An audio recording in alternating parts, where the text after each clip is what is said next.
राधानगरी तालुक्यातील दुर्गमानवाड ग्रामपंचायतीमध्ये 5 वाड्यांचा समावेश आहे। यामधील गुरव आवाट्यामध्ये डेंग्यू सदृश्य साथीचं थैमान सुरू आहे।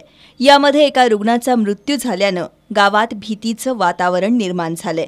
गटारी अस्वच्छ आहेत, पाण्याच्या पाईप अनेक ठिकाणी फुटले आहेत। 70 ते 75 रुग्ण त्रस्त असूनही ग्रामपंचायतीनं कोणतीही उपाययोजना राबवली नसल्याचा आरोप केला जातोय।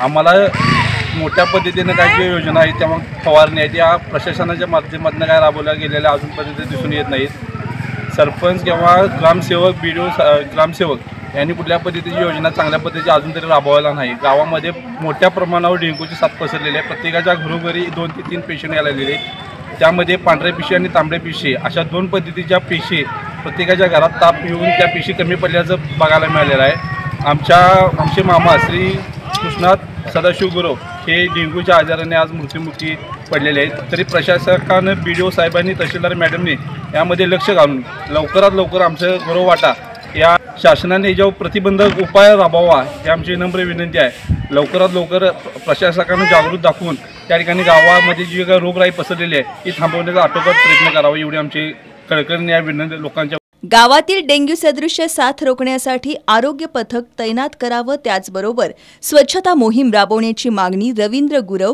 राजाराम गुरव, लहू गुरव, नंदू गुरव, समीर जमादार, आनंद गुरव, रवींद्र गुरव, युवराज गुरव यांनी केली आहे। याबाबत तालुका आरोग्य अधिकारी डॉक्टर RR शेट्टी यांना विचारलं असता गावामध्ये पथक तैनात केलं असून संशयित 12 रुग्णांचं रक्त तपासणीसाठी पाठवलं असल्याचं सांगितलं। गावातील मृत झालेल्या रुग्णाला डेंग्यू झाला होता, परंतु त्यांचा मृत्यू मेंदूत रक्तस्राव झाल्यानं झालाय असं सांगून लोकांनी मनात कोणतीही भीती न बाळगता आरोग्य पथकाला सहकार्य करण्याचं आवाहन त्यांनी केलंय।